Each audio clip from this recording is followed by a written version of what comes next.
Jadi tak ternilai ibadah amaliyah apapun yang terjadi pada kita sejak kecil sampai meninggal kita, selama kita tidak masuk ke alam akhirat.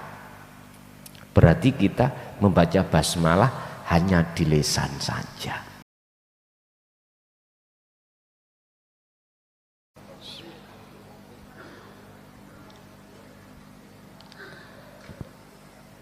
Assalamualaikum warahmatullahi wabarakatuh.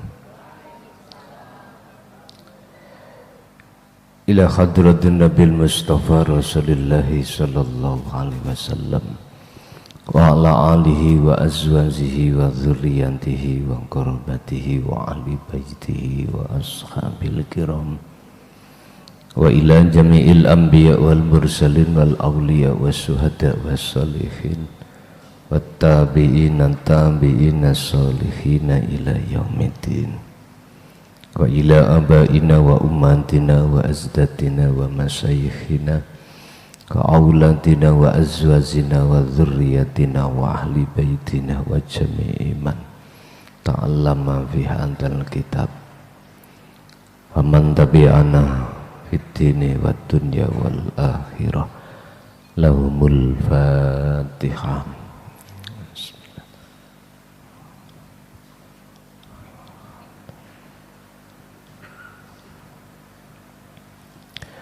Bismillahirrahmanirrahim.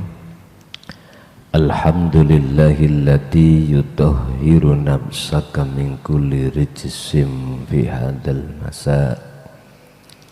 Walahul hamdu ala taufiqi liqiraati hadzal lail. Asyhadu an la ilaha illallah wa asyhadu anna Muhammadan abduhu wa rasuluh. Allahumma salli wa sallim wa barik alaihi wa ala alihi wa ashabihi ajmain, amma ba'd.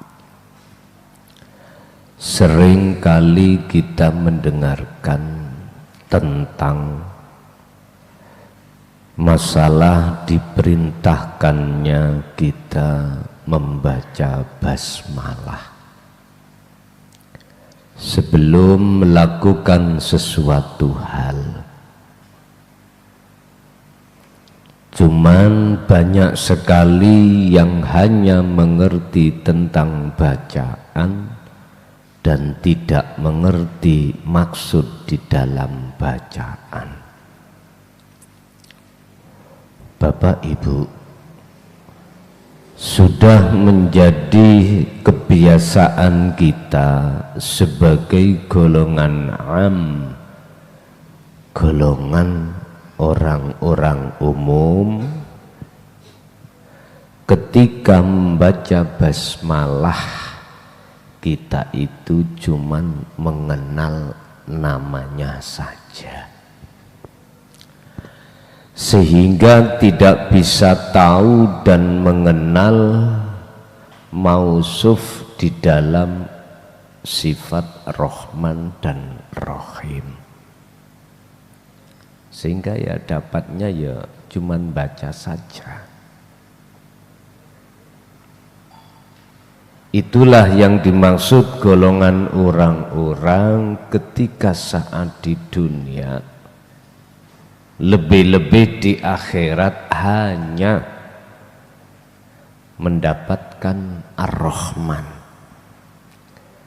yaitu sesuatu anugerah Allah yang diberikan terhadap hambanya yang berkenaan dengan kebutuhan dunia atau jasmani. Sementara kebutuhan rohani yang Allah siapkan kita tidak akan dapat mendapatkannya, ndak.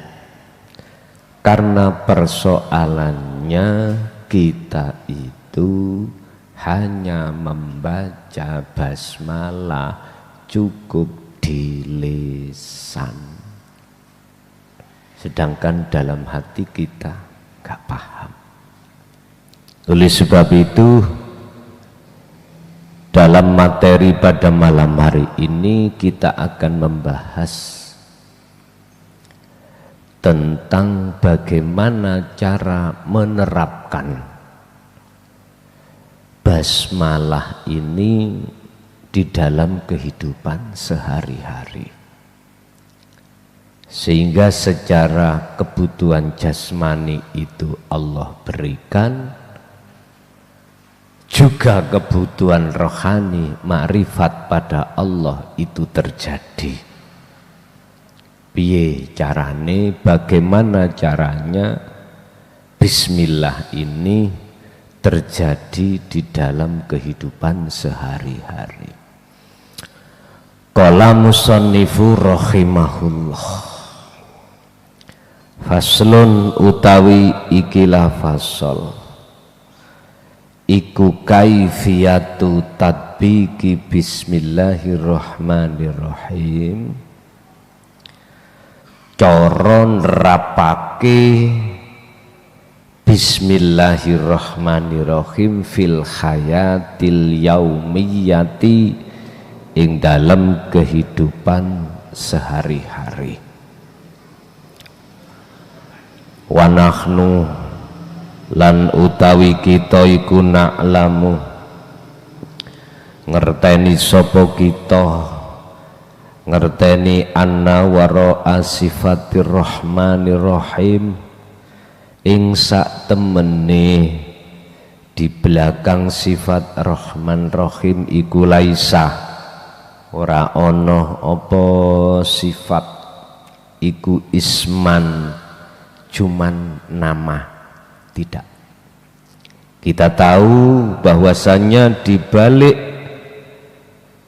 sifat Rahman Rahim itu tidak hanya nama.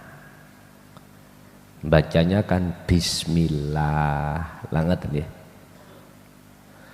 dengan menyebut nama Allah. Sifatnya Ar-Rahman Ar-Rahim. Jadi di situ tidak hanya tertera nama. Kalau Anda mengenalnya nama, sampai kapanpun dan zaman kapanpun Anda cuma mendapatkan Rahman. Artinya sepanjang kau hidup di dunia, kau tidak akan bisa bertemu Allah. Mausuf di dalam sifat, artinya wujud yang memiliki sifat tersebut. Enggak bisa. Karena alamnya sudah beda. Alam Rahman itu alam dunia, Ar-Rahim alam akhirat. Alam dunia ini dipenuhi oleh sifat basariyah, sementara alam akhirat dipenuhi sifat basirah. Bagaimana mungkin kita akan bisa masuk ke alam akhirat sementara kita masih suka berada di alam dunia? Nggak bisa, Pak. Syarat kita bisa masuk ke alam akhirat wajib tarkul hayati dunia, tinggalkan alam dunia.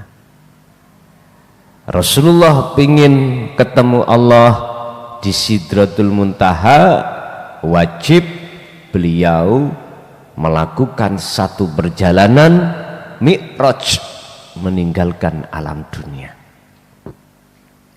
Cara jenengan wajib kholwat. Saudara saya di dalam kejawen wajib meditasi, wajib sholat daim, wajib jenengan bertapa. Topone iku di tempat nggon rame ataupun di tempat nggon sepi. Udah, niku nggak bisa ditawar lagi, Pak. Wa nahnu a'lamu na'lamu iku laisah, ora ono sifat Rahman Rahim iku isman, nama, tapi bal wujudan dibalik di dalamnya itu ada wujud, lahu iku tetap kedue wujud, ismullahi kita namakan nama Allah. Iki wong Islam. Di balik Ar-Rahman Ar-Rahim itu ada sesuatu yang wujud, yang umat Islam ini menyebutnya nama Allah. Yang menjadi ironis Bapak Ibu, umat Islam itu cukup berhenti, sudah puas kenal terhadap Tuhannya sebatas nama. Sehingga di mana-mana ditulis di rumahnya Allah Muhammad, ya toh? Di masjid Allah Muhammad, musola Allah Muhammad. Cuman ning pasar tok enggak. Pasar. Nek pasar nang Jombang iku an-nadhafatu minal ngiman, kebersihan sebagian daripada Jombang. Ngoten. Jargone Jombang kan ngoten. Bapak Ibu hadirin, kalau jenengan kali kula niki sudah cukup puas kenal Tuhan itu nama, bagaimana mungkin Anda akan tahu yang memiliki wujud nama itu? Enggak mungkin. Makanya mengapa Allah menyuruh Muhammad ini membawa risalah dinut tauhid atau dinul haq. Inilah maksudnya supaya kita sebagai umat Islam, khususnya umat manusia pada umumnya, biar kenal Tuhan itu sampai yang memiliki namanya, yang kami sebut sebagai lahu wujudan. Hati wujudnya. Bapak Ibu hadirin, hanya lewat taklimu dinut tauhid inilah kita akan dikenalkan, akan diajak, akan dipahamkan tentang masalah siapa sebenarnya yang memiliki wujud di dalam Ar-Rahman dan Ar-Rahim. Wahadzal wujudulan utawi ikilah wujud sing dimaksud wujud niki wujude Allah, wujude Tuhan. Al-Hakimu sifate kang kuwasa ala kulli syai'in ing atase nguasani ing atase saben-saben perkara.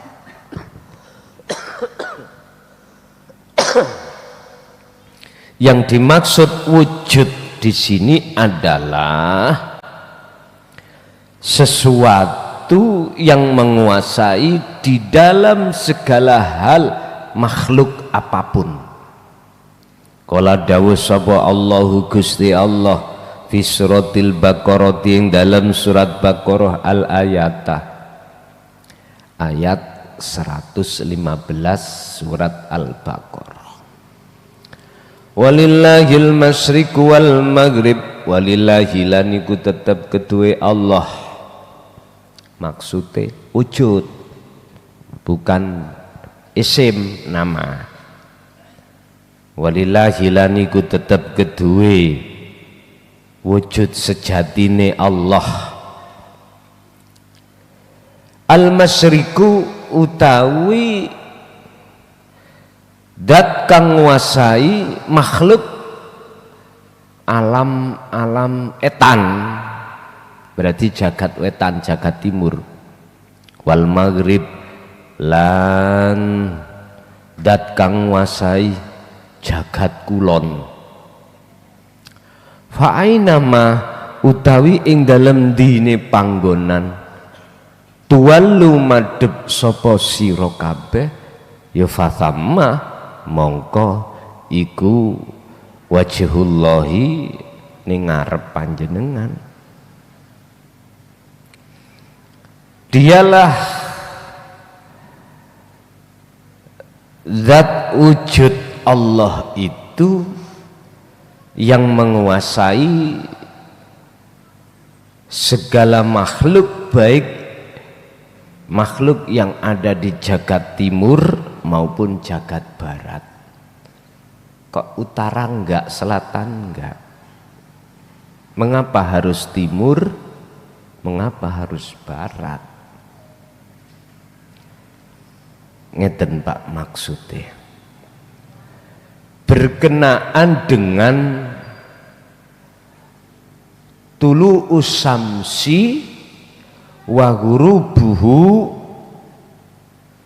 iku munculnya srengenge itu dari timur, terus surupnya tenggelamnya di barat. Bukan berarti arah utara dan arah selatan itu enggak kecakup, enggak ikut-ikut, atas bawah ya ikut. Bahasane Quran kan ngono. Cukup memakai bahasa minal masyriqi wal maghrib, berarti seluruhnya sudah kecakup. Berarti makhluk apapun, baik yang bermateri atau tidak bermateri, baik yang bernyawa ataupun tidak bernyawa, itu dalam penguasaan sesuatu yang wujud tadi, yang kami sebut wujud. Oke lah Pak, mudah kita sebut hidup. Jadi nggak bisa lepas dari hidup itu sendiri.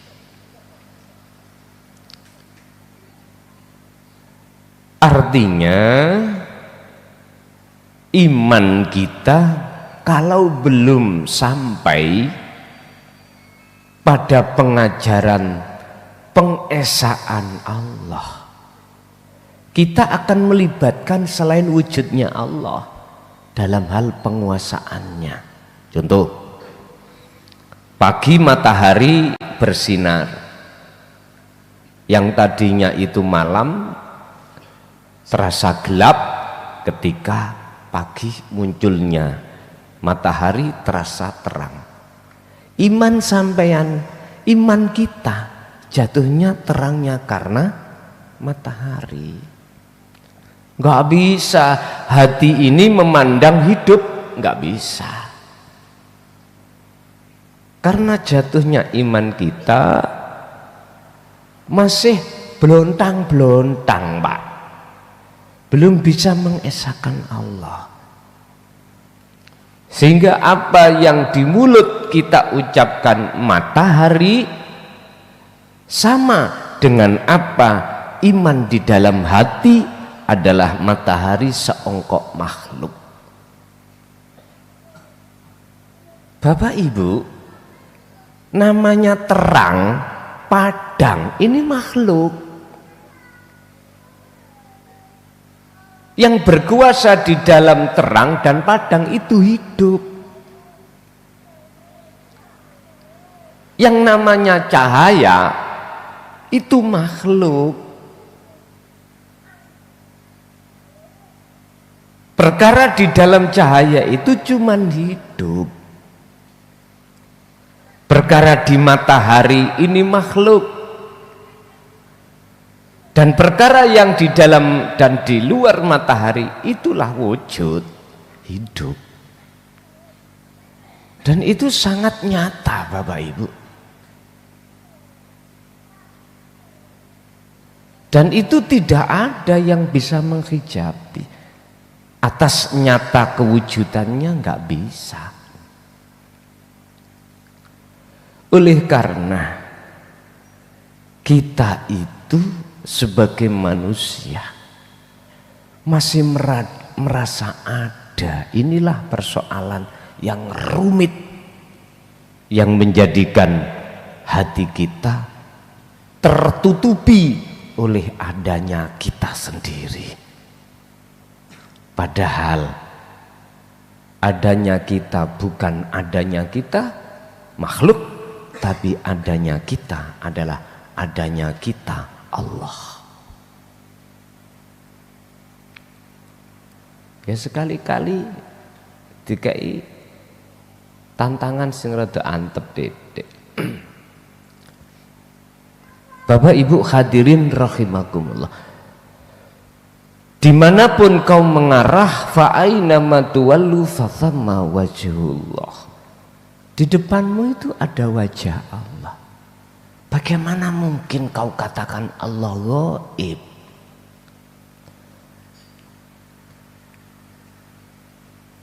Lawang di dalam, di luar, di kiri, di kanan, di bawah, di atasmu itu wujudnya Allah. Bagaimana mungkin Allah kau katakan itu samar? Lawang nyatane dirimu itu nyatane Allah kok. Nyatane wujud makhluk itu nyatane Allah kok. Wis ta, aku nek mikir cara wong iki ngarani Gusti Allah samar, ndasku lu butak dhewe. Mane gelap mak-mak ngeten. Ngeluh dadine. Apalagi kalau sudah bantah-bantahan. Bantah-bantahan. Mending tak tinggal turu.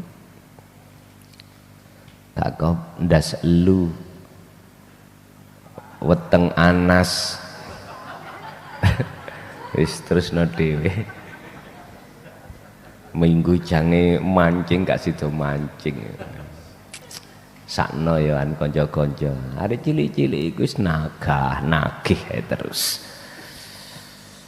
Ya budal dhewe mbek wae pret ngono. Mboten ya wis. Pun. Innallaha satemene Gusti Allah iku wasi'un, sifate kuwi kang luas, alimun tan ngudaneni atau maha mengerti. Jadi nggak bisa dibatasi Allah itu. Innallaha wasi'un, tidak bisa kita batasi. Dibatasi dengan apa? Lah perkara selain Allah itu nggak ada kok kita bikin batas. Oh raiso. Kaifa la yutasawwaru. Heta, mungkinkah Allah itu bisa kau tutupi dengan sesuatu? Lawang sesuatu di mata Allah iki gak wujud. Ya ora iso lah.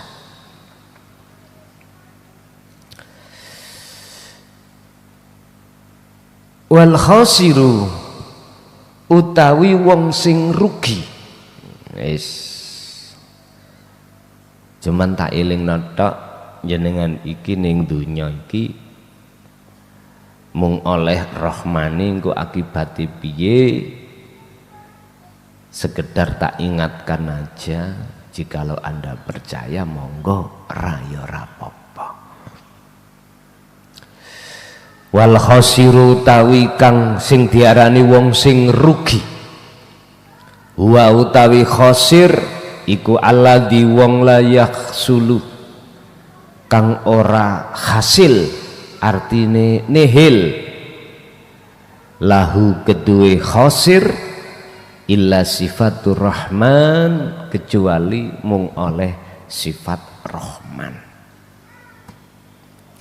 Di dunia ini bahkan dikatakan di akhirat adalah orang-orang yang saat di dunia itu tidak menghasilkan sesuatu kecuali hanya sifat Rahman. Rahman. Maksud daripada la yakhsulu iku tidak hasil sifat Ar-Rahim. Tidak hasil masuk di dalam alam akhirat saat ning dunya iki. Jenengan tidak mau tinggalkan alam dunia untuk masuk ke alam akhirat di dunia ini, nggak mau.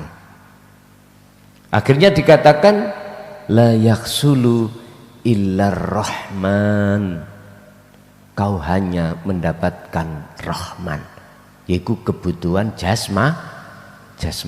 Nek kebutuhan jasmani patrai Sebagai manusia kita, yo siapa Pak yang mau meninggal?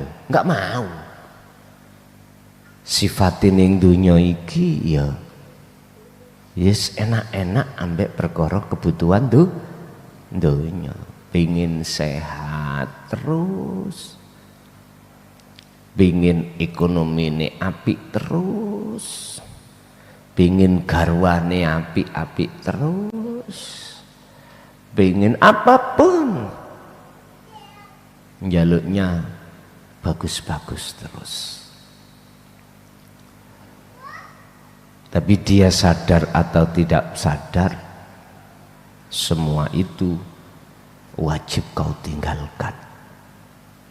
Secara fisik, kalau kau sudah menemui waktu yang sudah Allah janjikan, yaitu kematian, pasti semua tinggalkan.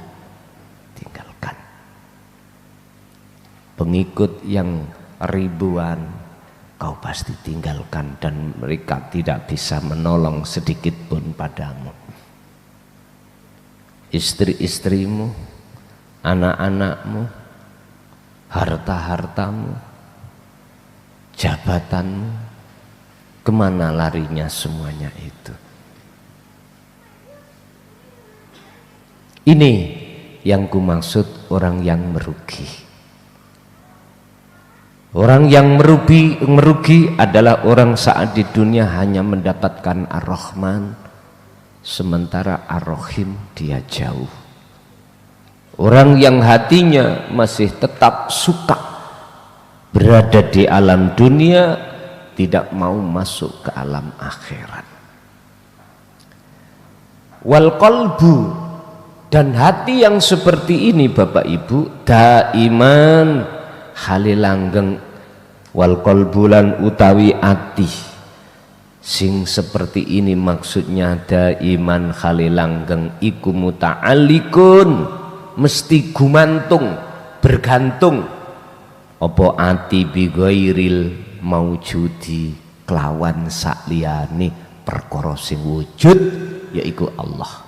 Artinya hati yang seperti ini hakikati itu aslinya dia itu hanya bergantung pada makhluk. Yang dimaksud bi ghairil maujud yaitu ai al makhluqat, yang disebut beberapa makhluk. Dia bergantung ke makhluk. Padahal sudah kami katakan, makhluk siapapun itu malakum dzarrau wala naf'an, nggak bisa nolongi dirimu. Illallah, yang bisa menolong di situ cuman Allahnya. Berhubung kita itu kenalnya Allah sebatas nama, ketika Allah menolong terhadap diri kita diwujudno makhluk, hati kita bersaksi pada makhluknya. Akhirnya iman kita mengatakan makhluk bisa menolong. Ini yang menjadikan jatuhnya iman kita itu di tempat syirik khafi ada di sini. Terus bagaimana kita bisa lepas dari itu? Ya masuk bersaksi menyang urip dalam orang itu. Sebab tanpa wujud sejati dalam diri seorang itu, yaitu Allah, nggak akan mungkin akan terjadi pertolongan ini. Itu cara untuk Anda bisa masuk ke alam akhirat. Tapi nggak mau mereka. Bahkan yang mereka unggul-unggul no obo mak, boy, jabataku, dunyaku, anakku, pengikutku, mobilku, apapun, wis ngelompok ning jerone ati gini. Makanya mati nih gak beres iki yang ngono gini. Nggih, mboten saged beres mati niku. Walaupun secara jasmani waktu sholat sujud mate mboten beres. Nek miturut pandangan syariat husnul khotimah, tapi pandangan hakikat suul bos. Makanya saya katakan tidak gak beres. Pun fasaidu mongko anapun utawi fasaidu mongko utawi wong sing diwastani wong sing bejo, wong sing beruntung. Lah iki yaiku man wong khasola kang hasil iku lahu tetep keduwe man apa sifatur rahim. Lah niki alam akhirat. Ini sifatur rahim itu adalah alam akhirat. Yang dimaksud orang yang beruntung adalah mboten beruntung anu lho ya. Pedhot kabeh niku mboten. Orang yang bahagia. Sa'id adalah orang-orang yang sudah mencapai tingkatan makrifat. Atau orang yang sudah masuk di dalam alam akhirat ketika saat di dunia. Itulah yang kumaksud sifatur rahim. Makanya dalam dunia pondok kalau menerjemahkan Ar-Rahman welas asih Allah ing dalam dunia bloko ya, iki diwenehke wong sing iman atau wong sing apa ingkar tetap diwenehi. Tapi Ar-Rahim yaitu kasih sayang Allah hanya diberikan oleh orang-orang mukmin saja, ai al-akhirah ning akhirat bloko. Tapi gak paham jabarane Ar-Rahim iku sesuk ning dina akhirat lah ngoten nggih. Wadohe cak. Lha ning dunya Gusti Allah kengken madosi kok. Golek ana negeri akhirat. Wabtaghi fima atakallah daral akhirah. Carilah negeri akhirat yang sudah aku siapkan ini. Al-Qasas 77. Iki perintah, Pak. Berarti ketika saat Allah memerintahkan jenengan, sesuatu yang diperintahkan itu sudah disiapkan. Akhirat iku besok. Ya Allah, cukul batumu iku mbok ya urek ana titik apa cek rada blong. Lho ngoten lho.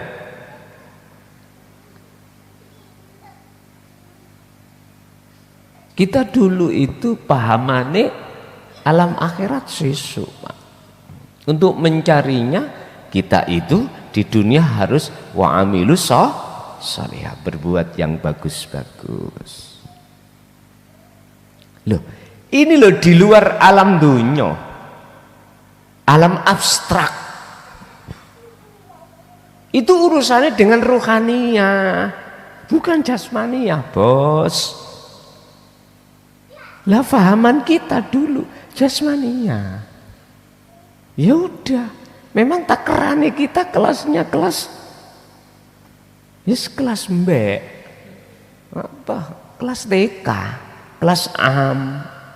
Memang seperti itu.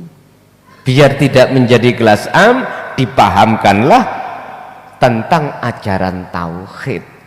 Biar rohaniyahnya nyambung loh. Lah kebanyakan kesusu nyalake. Bun. Li'anna hadhihi sifata krana sak temene ikilah sifat maksudnya ar-rahim niku akhirat. Hiya ya hadhihi sifah iku allati tu'allimu kang ngajarake apa allati maksudnya ya pelajaran di dalam alam akhirat iku ngajarake ar-ruha ing ruh tentang apa kanggo ngajarne mung situk liko Allahi ing piye carane balik lan ketemu Gusti Allah. Mangkane Pak ning Jawa niku wonten ajaran sangkan paraning yoniki. Sudah benar itu menurut Qur'annya.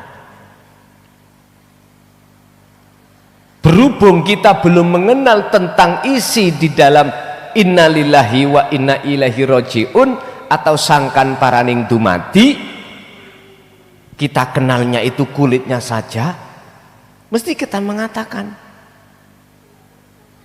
dzalika dhalalah, itu ajaran sesat. Kemarin pas hari Kamis kalau nggak salah itu, kitab yang saya bawa adalah kitab kuno. Artinya isinya kitab kuno, sadurunge Pulo Jawa iku ana, kitab iki wis ana. Di situ tak nukil satu bab mawon tentang miftahul hayati, yaiku kuncine urip. Di situ malah menjelaskan tentang legalitas di mata Allah, tentang ajaran kejawen, bahasane kejawina, Jawa nih kejawen. Apa? Asal usul ilmu di dalam kitab sing diajarkan para rama, nyebuti rama lah ngoten ta. Akhirnya ditiru Rama Yai. Nah, padahal padha. Iku dari kitab kuno, Pak.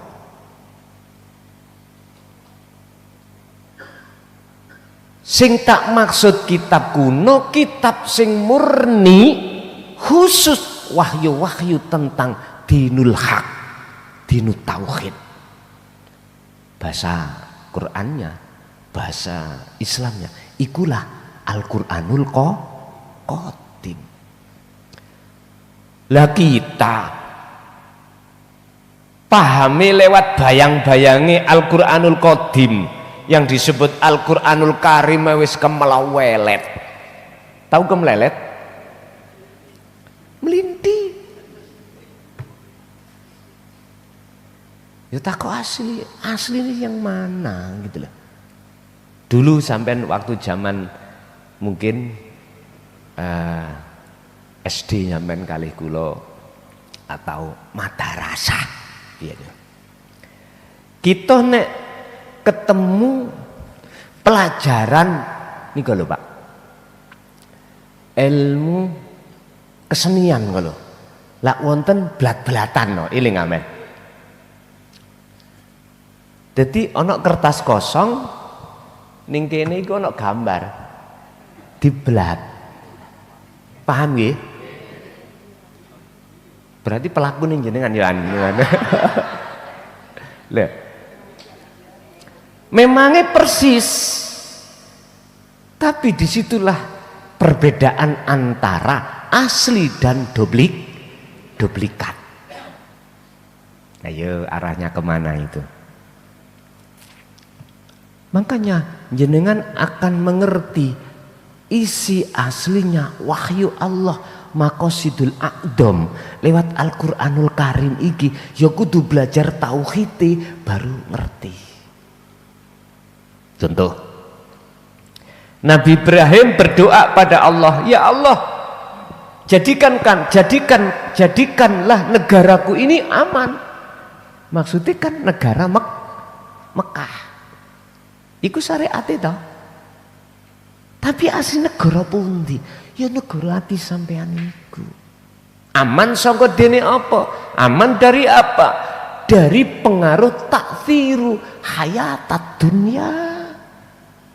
Dari pengaruh-pengaruh hawa nafsu lewat kesenangan dunia. Makanya enak pol sampai gini pondok wis tah didono Allah pengaruh anak, pengaruh bojo, pengaruh penggawean. Dikongen metenteng terus nang Allah. Ustaz, iki kesempatan emas kita itu, Pak. Sebab ayo sampean tarik ke belakang. Apa nih ngeten jenenge flashback ah. Dulu bagaimana kita selalu disibukkan yang ada kaitannya dengan kerjaan, dengan anak, dengan istri. Udah gak ada hentinya, Pak. Susah untuk hati itu meletakkan zikir, susah. Sekarang kita terima kasihlah pada Allah, di mana kita diberikan Allah kesempatan, waktu di mana sebaik-baiknya sebagai waktu emas kalau dibandingkan mereka-mereka di luar masih penuh dengan ya Allah bingung karepe dhewe. Entah Allah memberikan kesempatan kita berapa bulan, berapa tahun, ya sudah manut Allah. Yang jelas janganlah dianggap kesempatan yang Allah berikan terhadap kita pada saat ini sebagai sesuatu yang guyon. Jangan, kecewalah kita nanti. Getun Pak awak dewe nanti kalau kita sudah tidak dikasih kesempatan seperti ini, nanti kita akan menghadapi kondisi yang dimana kondisi itu akan mempengaruhi besar terhadap hati kita. Bon. Li'anna hadhihi sifata hiya allati ta'allimur ruha liqa Allah. Jadi hanya di dalam Al-Qur'anul Qadim lah, hanya di dalam kitab kuno lah yang akan mengajarkan tentang bagaimana caranya ruh iku bisa liqa Allah, bertemu Allah kembali setelah berpuluh tahun lama kita tinggalkan Allah. Atau dalam arti gini, kita iman kita Pak sudah terlalu lama menyekutukan Allah itu dengan sesuatu yang lain. Sudah terlalu lama. Makanya banyak di dalam Al-Quran itu Allah sering mengingatkan terhadap kita, fafirru ilallah wa anibu ila rabbikum ya ayyatuhan nafsul mutmainnah. Perintah untuk lekas kembali Pak, untuk lekas kembali. Tapi seruan Allah yang seperti itu yang langsung Allah sampaikan, kita sebagai manusia menganggapnya sesuatu yang bersiul. Tahu bersiul? Udah. Orang yang tertutup hatinya menganggap itu sesuatu yang tidak punya arti. Bahkan Rasulullah dikatakan sebagai tukang sihir. Delok tambah suwe santri baru tambah wakeh sebab kena sikire klason.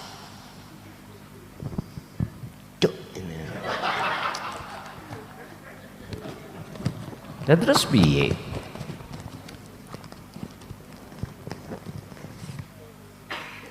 Terus memang gitu Pak. Nah terus dikatakan gimana?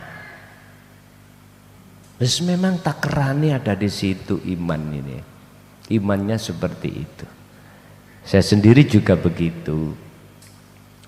Satu sisi bahasa hablum minas saya tak maklumi pindone yes muga-muga kuwi sadurunge pati wis isok bali nang Gustimu. Ngoten lah.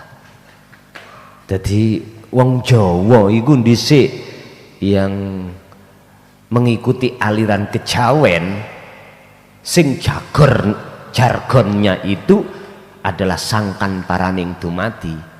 Ternyata kebenarannya di situ. Ini urusan rohaniah, lah ngono lho. Lah kita yang asalnya dididik lewat pendidikan syar'i sudah mengenal tentang Al-Qur'an Al-Qadim, selaraskan. Udah wis. Kari penake tak ngoten. Lah panjenengan sing wis kadung apa ya? Sudah kadung mendarah mendaging di dalam kitab kuno, ya sudah, jalanlah di dalam kitab kuno itu. Sing penting sadurunge sebelum kau meninggal, ruhaniyahmu itu sudah masuk alam akhir. Iku wong Jawa ngarani alam kelanggengan. Baca baru memberikan sistem yang modern lagi. Apa? Wasilun itu udah. Kau dididik syariatnya mulai kecil, hakikatnya udah selaraskanlah. Udah. Lanjut. Sejak sumete sik rek. Al khulasatu utawi ringkesan. Idza kana tatkalane ana apa qalbuka ati ira,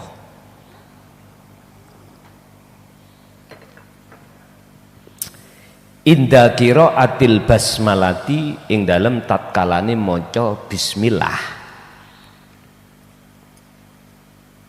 iku muwajihan madepe ati sira lil makhluqat maring makhluk. Berarti jenengan contoh bismillahirrahmanirrahim, muga-muga tujuh aku hasil, iku berarti madep makhluk. Ati sampean ngadep nanggone hasilnya maksud berarti iku makhluk. Falaki mata lahu, falaki mata mongko ora ono nilai nilahu ketuwe kolbun indallahi ngersane Gusti Allah, berarti ing di mata Allah tak ternilai. Cara biji nul ora ono. Contoh salat. Bismillahirrahmanirrahim. Usolli fardhul ngisa'i lan sak pituruté lillahi ta'ala. Tapi ati sampean madhep kewajiban. Ati sampean madhep pahala. Ati sampean madhep surga. Ati sampean biar dijauhkan dari neraka. Ini makhluk. Salat yang seperti ini Bapak Ibu, ini salat yang dihembuskan dalam hati nafsu kita. Berarti tak ternilai di mata Allah miturut pandangan kacamata hakikat. Kalau kacamata syariat kita hanya bicara gini, jikalau syarat sahnya sholat, rukun sahnya sholat itu tercukupi, insya Allah diterima. Loh, bahasanya gak jelas. Ayo ojo muring-muring teman. Insya Allah itu berarti menunjukkan bahasa yang tidak jelas. Bagi kita, bukan bagi Allah. Insya Allah muno ngersakake sapa Allah. Nek diterima, nek ora ya ora. Jari Gusti Allah, raimu tak terima tekon ndi? Lah kuwi mungkuri aku kok. Ya Gusti Allah ngoten.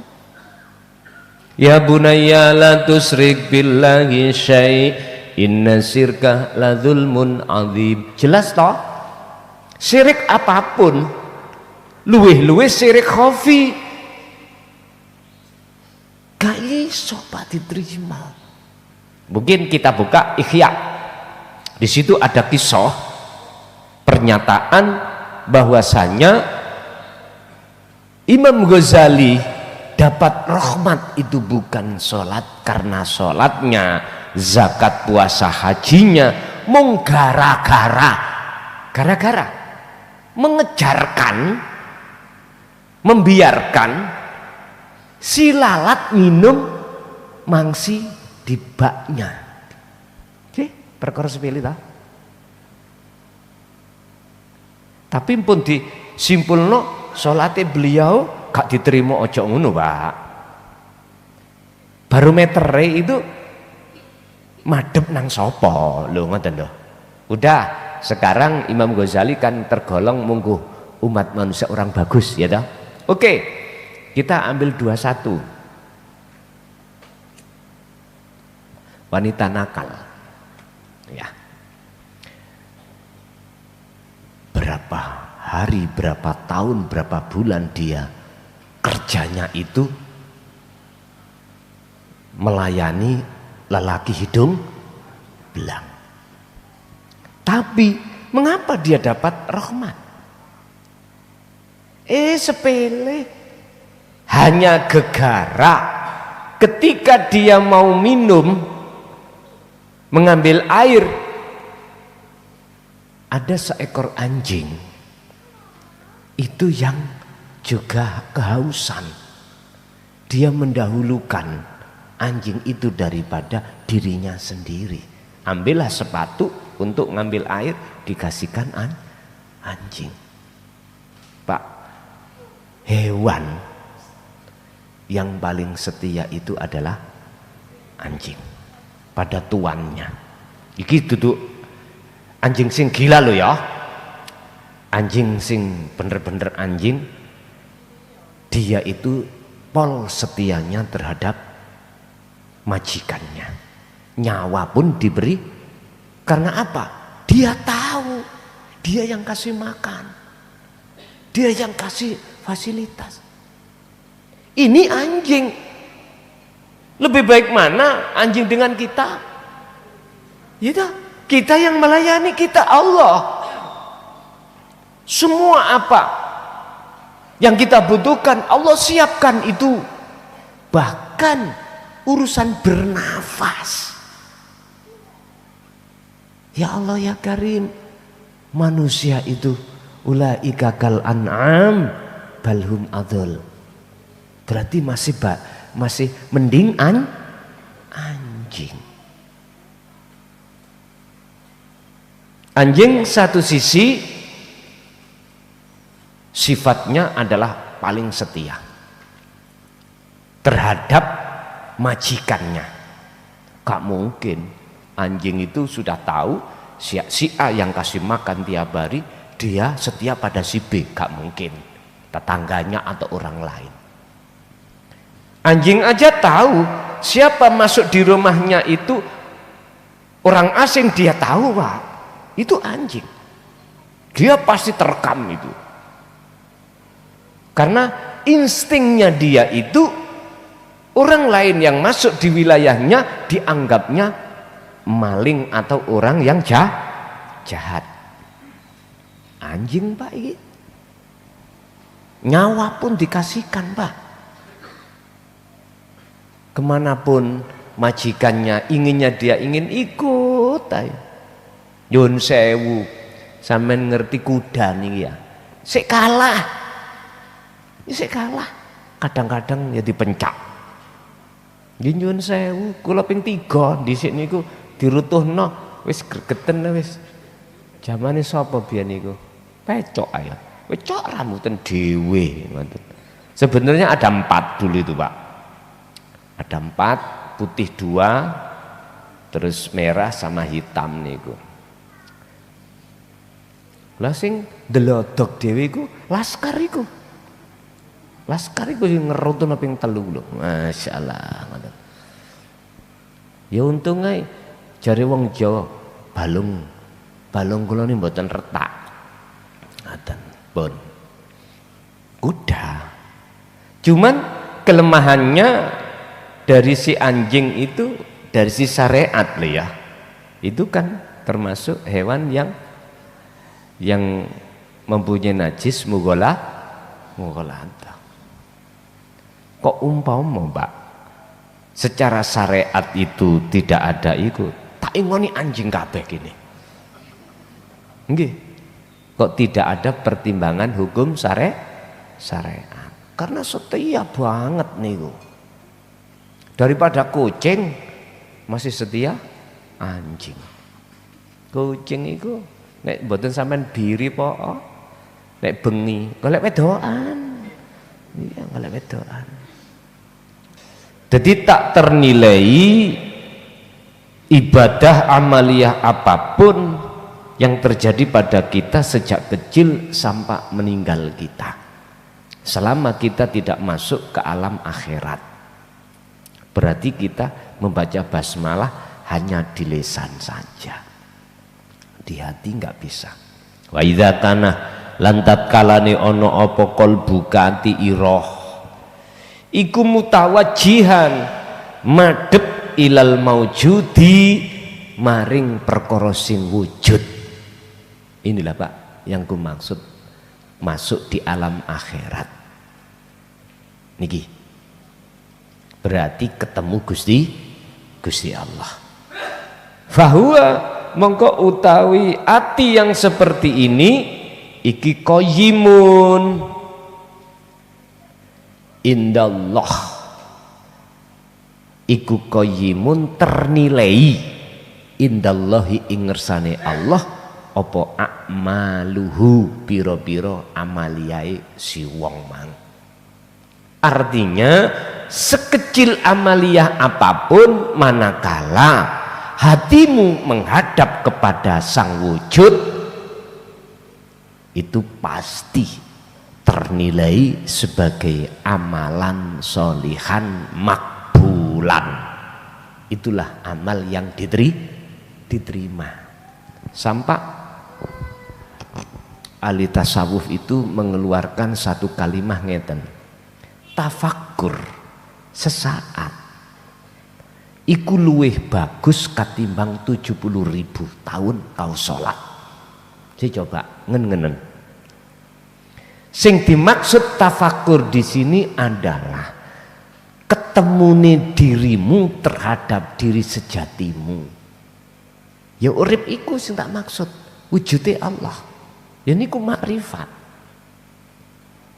Lah isone ketemu diri kang sejati, dirimu iku kudu kok fanakan. Bisanya kau masuk ke alam akhirat, kau harus tinggalkan alam dunia. Bisanya kau meninggalkan alam dunia, wa dzakarallaha katsiron. Kan ayat ini, liman kana yarjullaha. Inilah teladani Rasul, dalam hati ada keinginan besar untuk bertemu Allah. Wal yaumal akhirah, ing dalem apa ning jero alam akhirat ini kau akan bisa masuk dengan catatan wa dzakarallaha katsiran. Artinya kau bisa meninggalkan alam dunia hanya dengan zikir.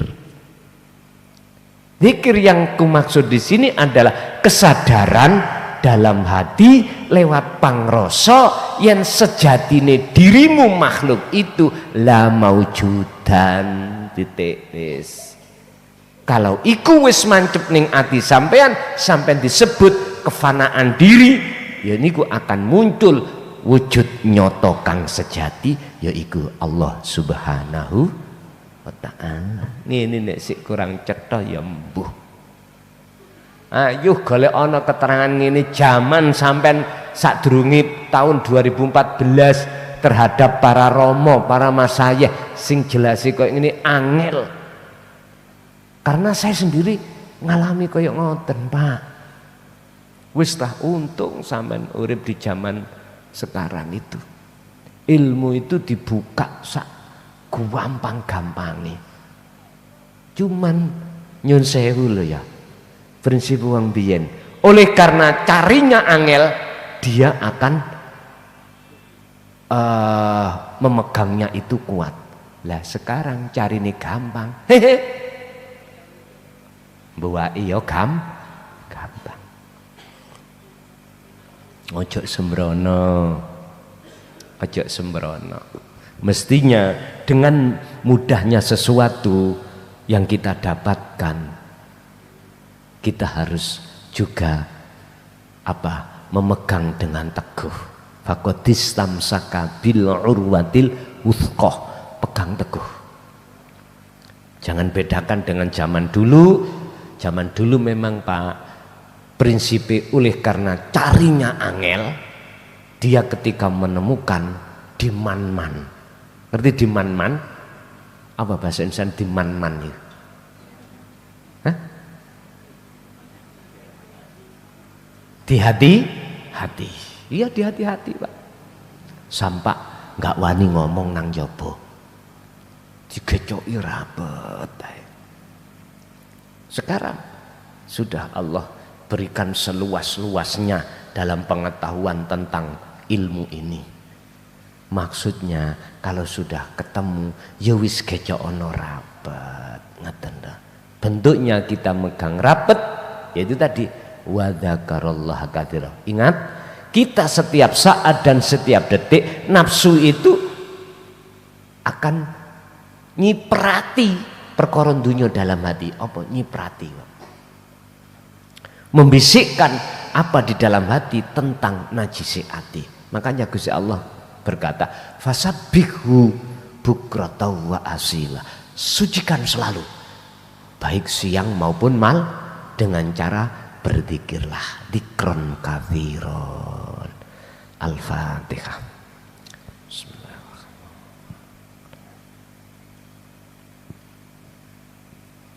Akhirul kalam. Assalamualaikum warahmatullahi wabarakatuh.